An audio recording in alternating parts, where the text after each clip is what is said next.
বলছিলাম যে আমাদের ট্রাইবাল চর্চার ক্ষেত্রে এই সময়ে আমরা যেটা দেখতে পাই যে আমাদের ভারতে যে জাতি কথাগুলো আছে সেইখানে কোনো জাতির সঙ্গে না কোনো জাতির সঙ্গে মিশিয়ে আমরা আদিবাসীদেরকে চর্চা করি।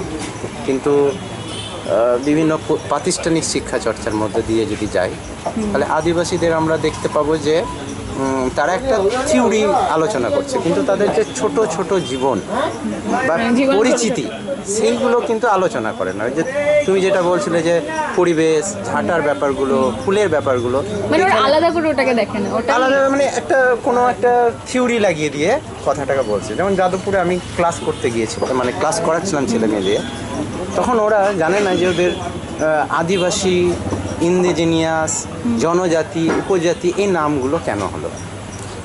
ওদেরকে উপজাতি শব্দটা প্রথমে ব্যবহার করা হতো। কেন উপজাতি শব্দটা ব্যবহার করতো? যখন 1872 সালে প্রথম আমাদের সেন্সাস রিপোর্ট হয়, তখন রিজলে ওখানে কাস্ট আর সাবকাস্ট বলে দুটো ক্যাটাগরি